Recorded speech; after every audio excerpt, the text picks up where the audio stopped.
Alright, we're going to compare the populist movements of the 1880s and 1890s to The Wizard of Oz. Now, it's going to be much more helpful if you've seen the movie. If you've not seen the movie, probably not going to get much out of this. The house began to pitch. The kitchen to slitch. It landed on the Wicked Witch. In the middle of a ditch.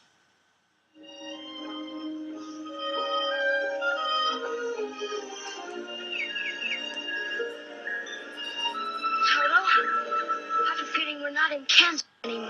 It lands in theaters everywhere. See the wizards, the wonderful Wizard of Oz. For the first time, digitally restored. These things must be done delicately. And remastered in digital stereo sound. Well, that makes a difference. Must be done.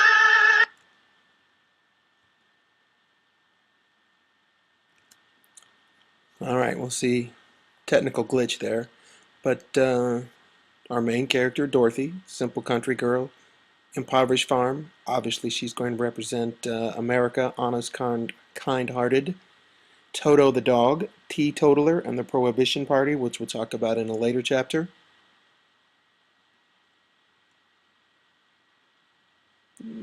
And our tornado. 4 witches in the story, good witches of the north and the south, wicked witches of the east and the west.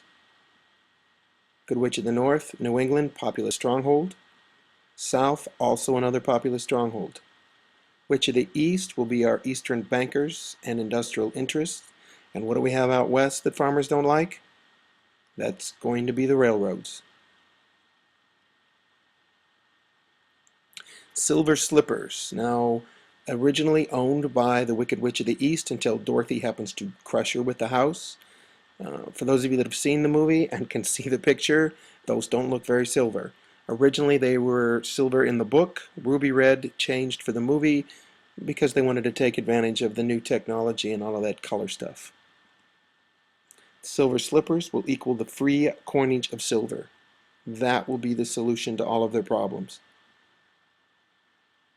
Scarecrow. Should be fairly easy for you to guess this one. Gotta be a farmer. Our populace. The Tin Woodsman, made of tin, looking for a heart. Eastern workers, victims of mechanization. Industrialization takes the heart out of the man. Dorothy and Scarecrow meet up with him. He can't move because he's rusted, thus joining the ranks of the unemployed. Our Cowardly Lion roars a lot but doesn't accomplish much.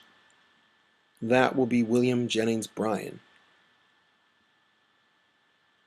The Emerald City and the Yellow Brick Road. A couple of those, well, especially the road, should be fairly obvious to you. Dorothy is told the answers to her problems are in the Emerald City. That will be Washington, D.C. As the farmers feel that there are no real answers for them there. The Emerald City is at the end of the Yellow Brick Road, which of course has got to stand for the gold standard. Promising to solve their problems, but not. The Horse of Changing Colors, if you've seen the movie, those are going to be our Democrats and our Republicans. They look differently, but basically they're the same group, is what the author of our book is trying to tell us. The Flying Monkeys. Really tough one. Unless I told you in the book they were described as once being free, living wild in the western frontier of Oz. Then you might be able to guess Native Americans. Traveling to the Wizard's front porch is a reference to the spoil system and what will happen with President McKinley. She's led to her room by 7 passages and 3 flights of stairs, which is one of the reasons why it's hard to make this stuff up and say that there's not some real connection to the populist movement. The crime of 73, coinage of the silver dollar was eliminated. Farmers will blame this for most of their problems. Here's our Wizard of Oz. In the book, the wizard is described as being seen differently by all 4 of our characters. Can't really do that in a movie, so we get the big floating head.